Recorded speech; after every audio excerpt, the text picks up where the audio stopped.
So today we'll be talking, we're in week 7, so we'll be treating week 7 and week 8 today.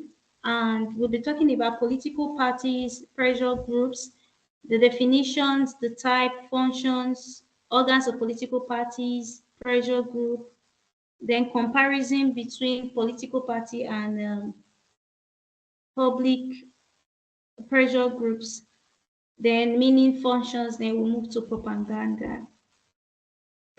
So what we have here is, what is political party? We've heard of the word political parties, political party, political party. So what is political party? Uh, Political party is an association of like-minded people who organize themselves into political groups for the purpose of controlling political power and administrative machinery of the state. That's political party. Political party, they are what? Association of like-minded people, individuals who come together for the purpose of contesting election. Let's use it that way. For the purpose of contesting election, in order to what? To control personal and what? The policies of government. That's the reason for political party. They are like-minded people. Why do they say like-minded people? They have the same goal to achieve. What's that goal? To control political power. That's the goal, to control political power and the rest, for the purpose of was winning elections so that they would be in a position to govern the country or a state. Now in Nigeria, the first republic, 1963 to 1966, we have different political parties. We have the NAPC, we have the NCNC, and what? The AG. There are lots of political parties. There are lots. We have different. We have different political parties as well. So now we're moving to the next. So what are the characteristics of political parties? What are the characteristics of political parties? Now we are going to look at. There are different characteristics of political party. One of the characteristics of political party is what? Is organization. They organize themselves before contesting election. Political parties are organized. They are well organized. Then we have a manifesto. Another characteristic of political party. You can also say it's the features.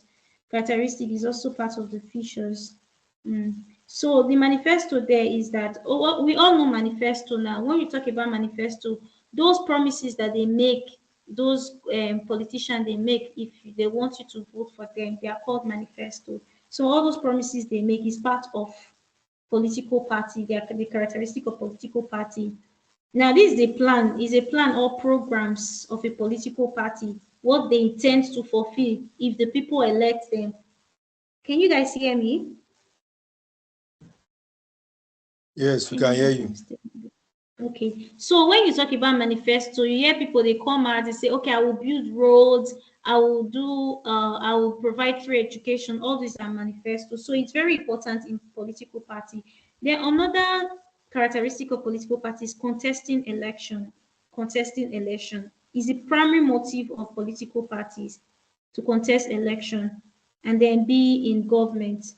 So without this, if they are not contesting election, then what's the need of political parties? So when you talk about characteristic, if you see it in your exam or maybe anywhere, you said, what are the characteristic officials of political party? What should come to your mind, even without even study, you know what is happening in the system, in the country. Oh, they need to be first of all organized. Because for anything to, or even in school, they must be organized. Any part, any society must be organized. So that's the same thing with political party. They need to organize themselves. Then they have manifesto, the promise they intend to fulfill if they want people to elect them. This is what we're going to do. Then another thing is the contesting of election is very necessary. That's the purpose, one of the main purpose of political party, for the purpose of contesting an election. Then we have nomination. So they nominate candidates to contest election under what? The banner of their political parties. Like APC, they'll bring out a candidate. Okay, this one wants this person to contest for for presidency. This one for governor. This one for senate and the rest. So they nominate from their parties who would be who the candidate that they want, the candidate that will appear in public. So that's nomination. They nominate candidates and then they bring out their banner and the rest. Then we have campaigns. They do campaigns because they can't just sit and then they say, okay, they've nominated somebody, and then people would want to come and vote. They don't know the person, and so they do campaign just to sensitize the people about, oh, this is our party, we want you to vote for us and the rest. So they publicize their party, they publicize their manifesto to the electorate, those people that want to, so that they will support them and vote for them. So when we talk about characteristics, we make sure they must be organized, then they have their manifesto, what they intend to fulfill, nomination, they nominate candidates from different parties that will come and stand at that will contest for the election. Then we have the campaign. This period, they just go out, publicize their manifesto, publicize themselves so that people will be aware of them. Then we have functions of political parties. What are the functions of political party? We'll talk about the characteristics now. So what are the functions? What's the function of political party in the country? One of the function of political party is unity. Is unity. Now political parties unite the people, unite the people. One major issue, that's a major issue here. It unites the people. If you are joining APC, you have a lot of candidates that are for APC. They will be united when they talk about APC. Oh, this is my party, this is my party. Because of that party, you see different people that does not even know each other. They come together because they are now one like-minded people, because this is what they intend to achieve. So they have to come together in order for them to achieve that. That's unity. Then it serves as link. Now, political parties always serve as link between the people and the government. It's a link between people and government. So without political party, there is no link. There is no link between the people and the government. So with this political party, there is link. Then accountability. It enables government to become accountable. They are accountable for everything they are doing. They are accountable for everything. They are accountable to who? The electorate, those people that put them in that position, they are accountable to them. So anything they are doing, they owe the people. Oh, this is why even sometimes, okay, when we talk about public opinion, you hear most time people come out and then they will have to explain, oh, this is what the government are doing that we don't like, and government have to listen to them and then adjust. So government is accountable to the electorate. Then another thing is machinery for recruitment. Machinery for recruitment. Now, what's the essence of political party? Political parties provide machinery for recruiting political leaders. People go, they come. When your tenure finish, you go. Another person comes, like that. So leaders, they recruit them. Then control of government. Control of government. Political parties exist to what?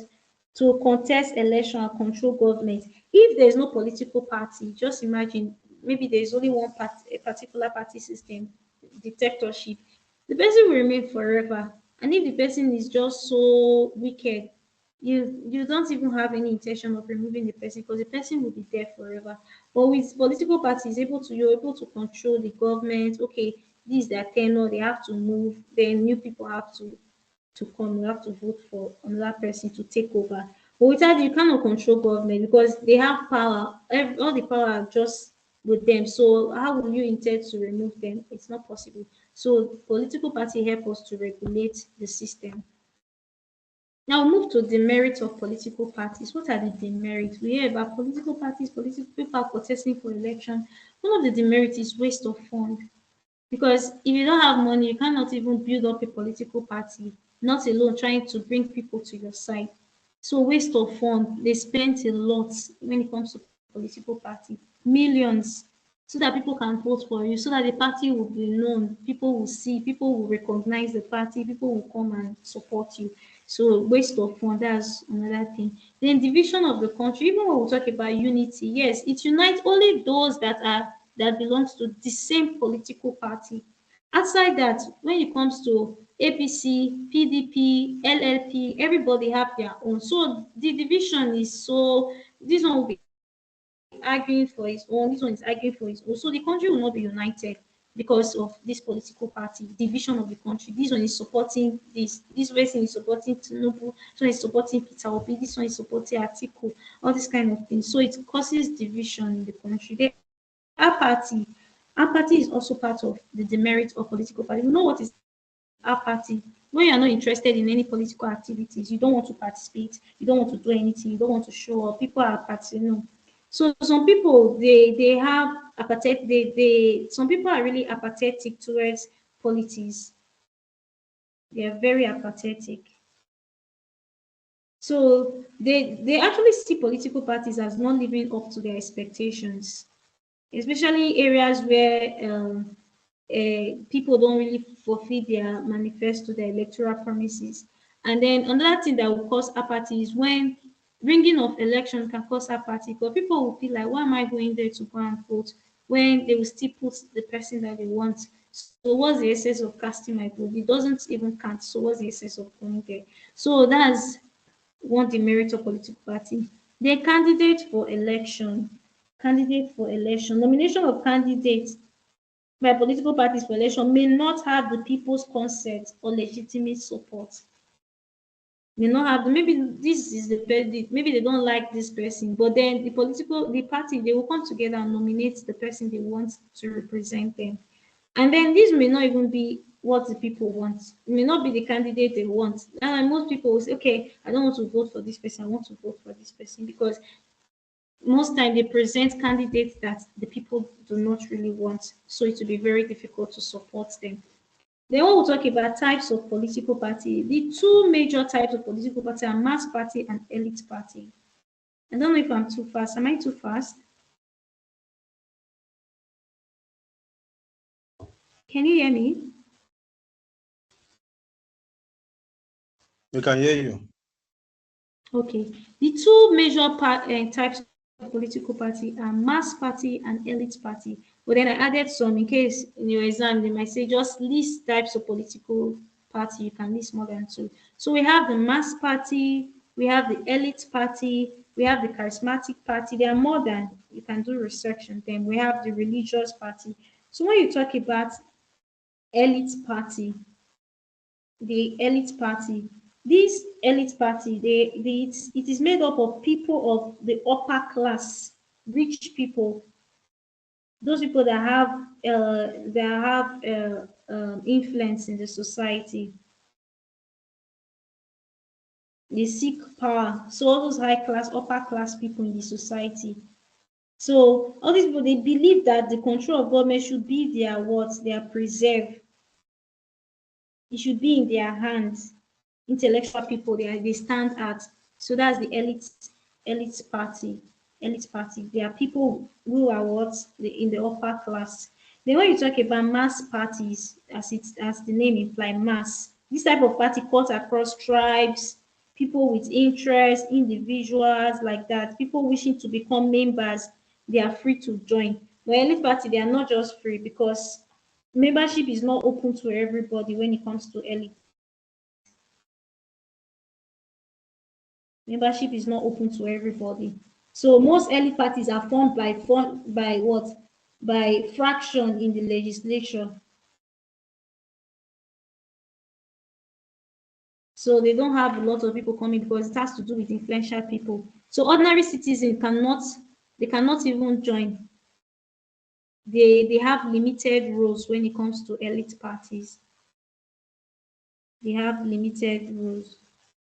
So leaders are chosen based on what? Ability and influence in elite party. But in the mass party, since it's general, membership is open to all citizens, like that. Party leadership develop program and policies, like they develop different programs and policies just to sensitize the people and the rest. So they are it's easy. Anybody can come and join the but in terms of elite party, it's very difficult because it's only for the upper class people or those who are rich. Let me say rich.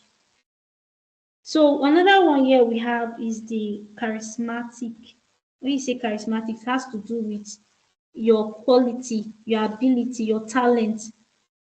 So individual with unique and good quality, with good talent, they form these parties. We said the mass parties, anybody can come across tribes, different religion, different tribes, different interests, individuals that seek to want to join, that seek to want to become members, they are free.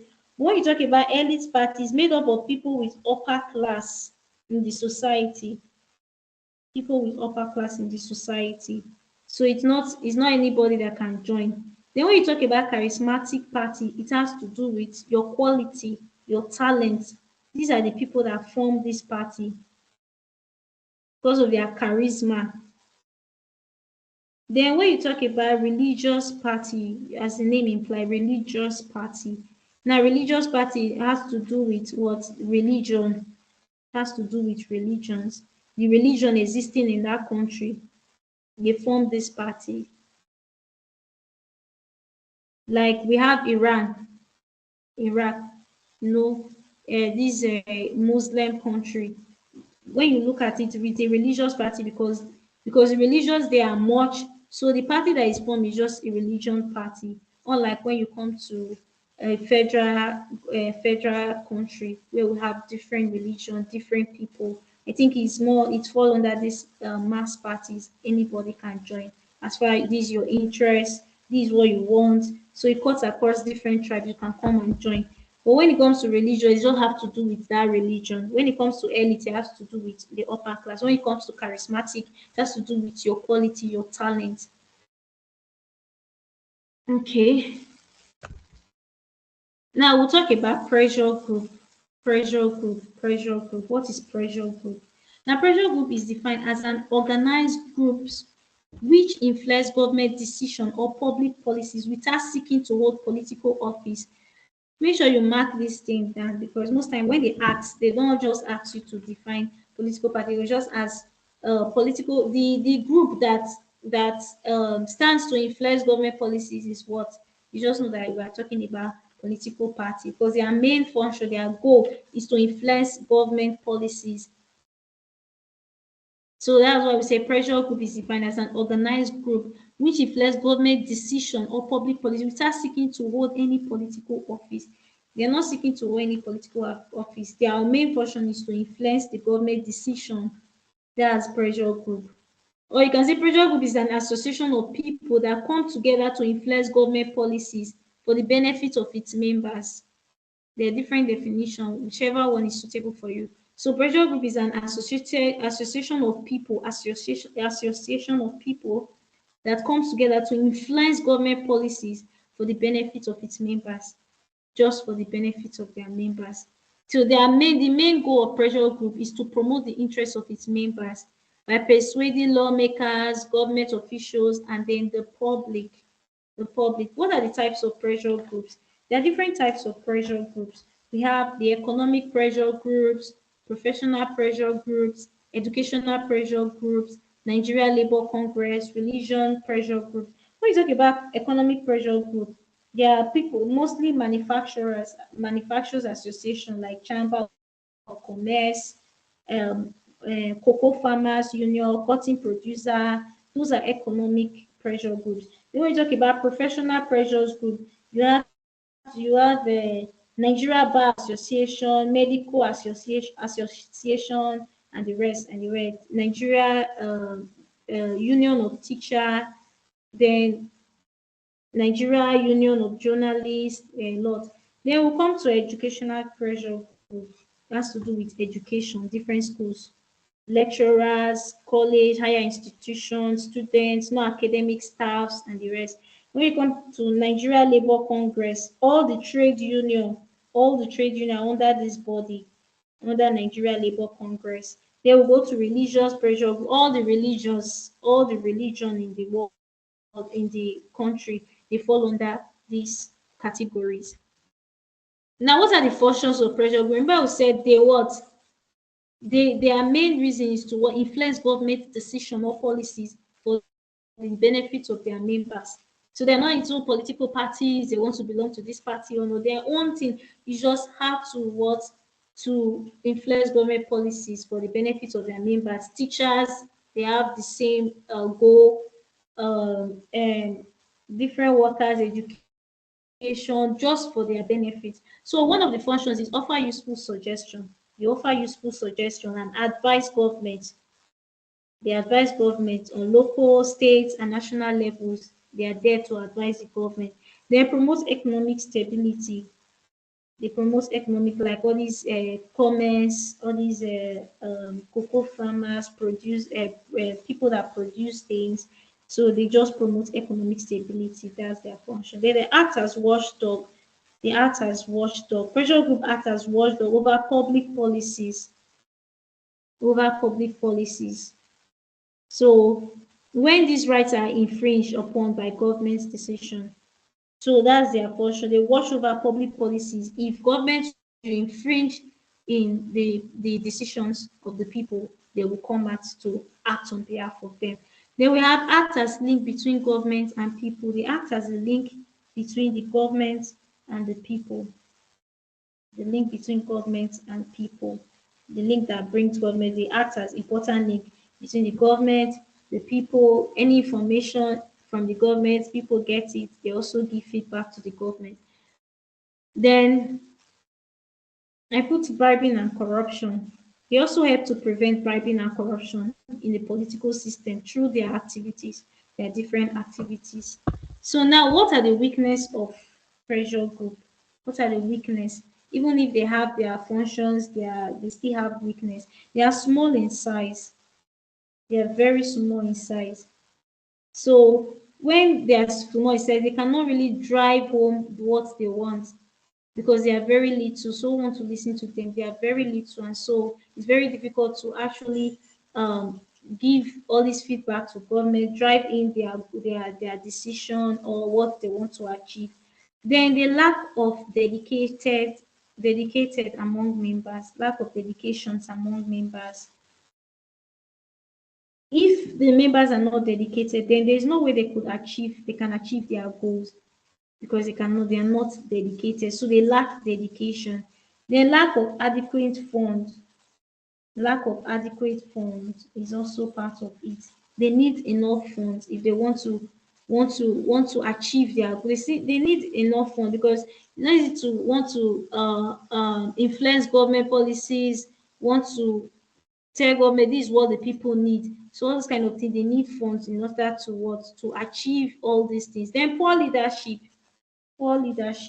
Leaders without vision, charisma, not able to carry their members along. They are often appointed. They are not competent enough, so they lack all those people. Then poor organization, they are not well organized. They are not well organized. So it's very difficult to achieve their goals when they are not well organized. The difference between political parties and pressure group. What are the different? Political parties is organized to reach everybody in the society, and self-seeking is to reach everybody in the society to support them now.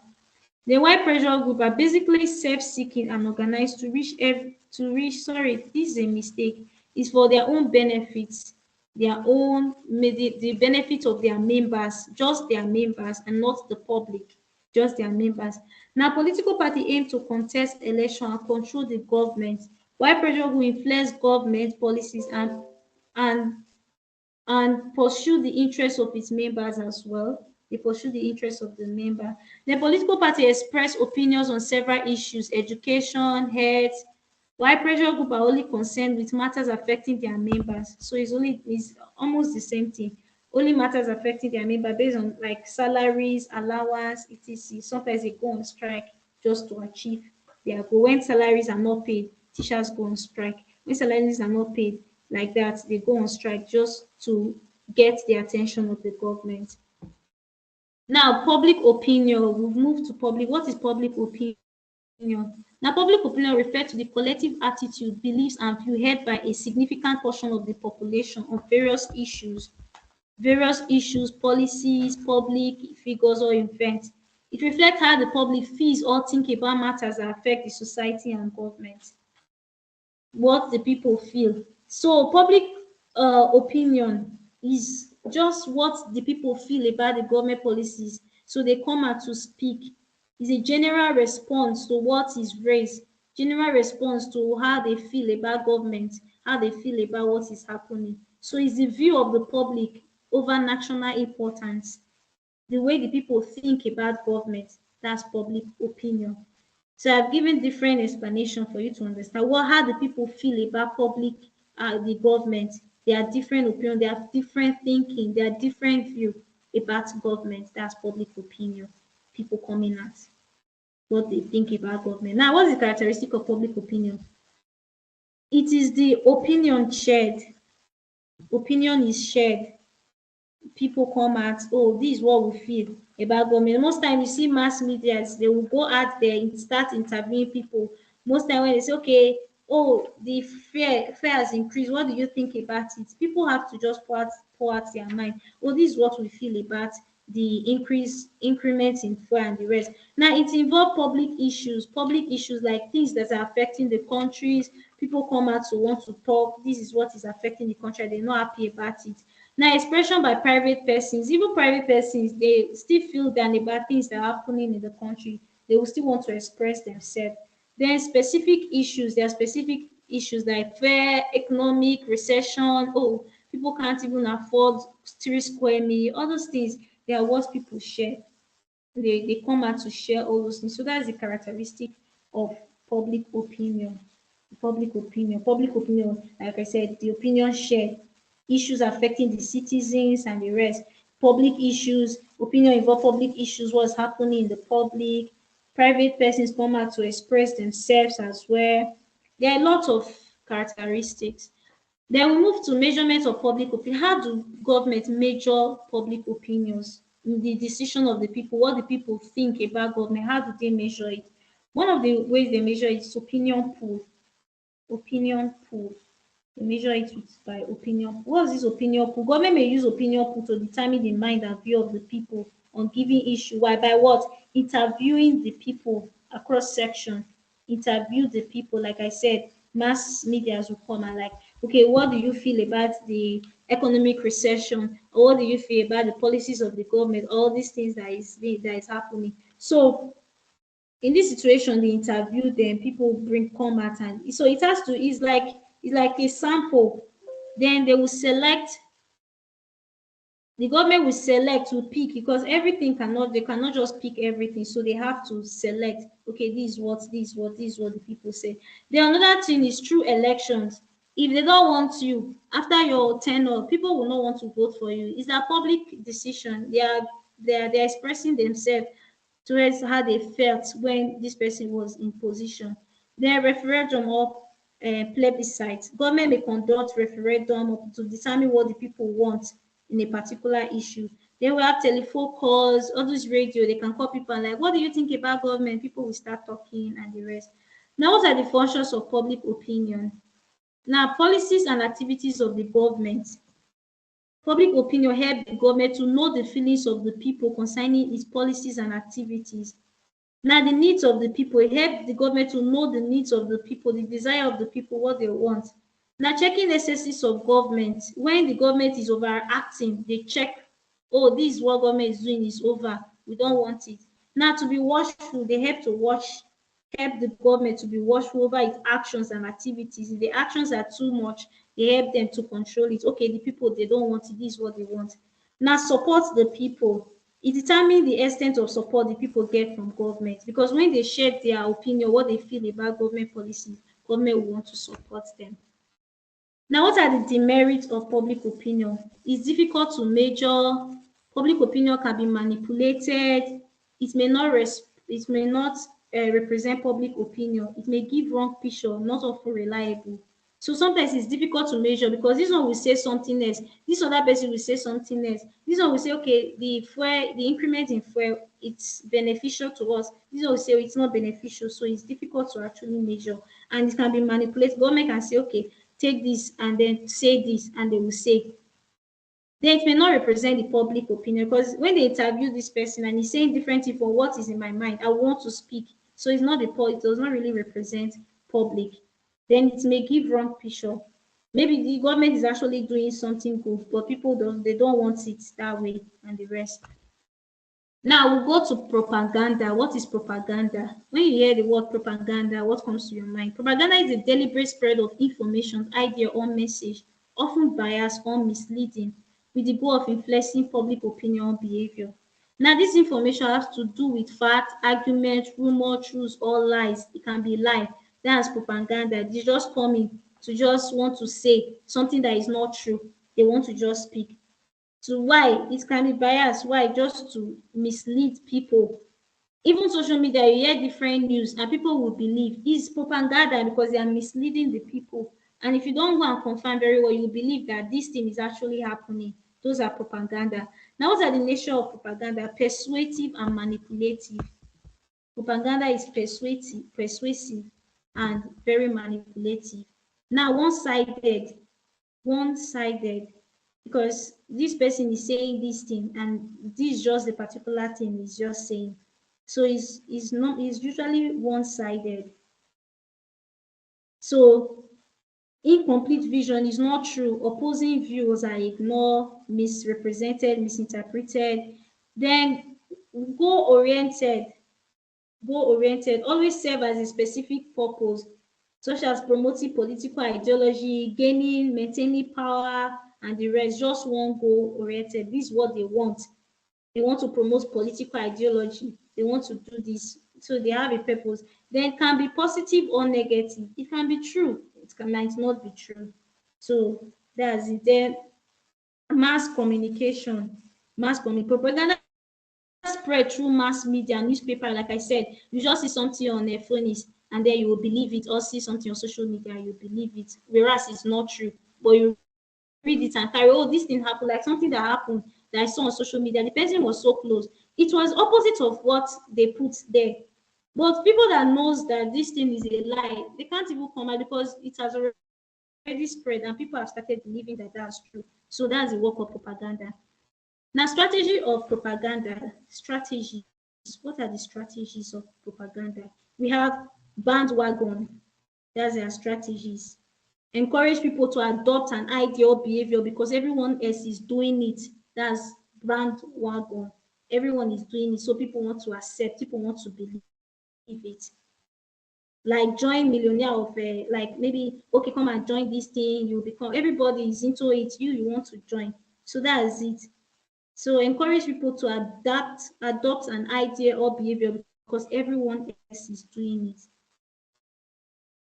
The another thing is name calling. Attach negative label to people's name to open it, discredit people without discussing the fact, like calling political people or they are corrupt without evidence, or maybe they just put something in public, everybody will see, they don't have evidence, but people will start talking, oh, this government, they are wicked, oh, these things, they are bad. The people will start calling names without even looking for the fact, the main thing that happened, the truth. That's what propaganda do. So most times, if you see all these things on the internet, it's very difficult to believe without going deep. You just, oh, this is what happened on this. Didn't you saw what they posted on Philnis? Didn't you see it? The things are going on. Well, you don't know the main fact of it. So names calling, you start calling names. The another thing is blinkery generalities, uses vague, things that are not clear, emotionally appealing words that will just get people to believe that this is the truth. Just words that sound so emotional, then people will believe, oh, this is true. That sound, it look good, but it lacks specific meaning. All those kind of use words just to be appealing to people. That's glittering generality. Then we have testimonial. Testimonial. What are these testimonial? Testimonial. Using use of endorsements for famous or respected people to influence public opinion. They're using influential people to influence public opinion, bringing influential people like all these celebrities, people like that, just to influence the public. So all these, they are strategies that they use to just deceive the masses, to deceive. They can just bring one celebrity or somebody that everybody that is very popular will say something about this particular thing, and everybody will believe and start adopting it because it's coming from somebody that is popular, that is well known. all this kind of things. So these are their strategies they use in what deceiving the masses, deceiving the people. So that's all about propaganda. So I think that's all for today. If you have any questions, please, any question you can ask before we call it a day.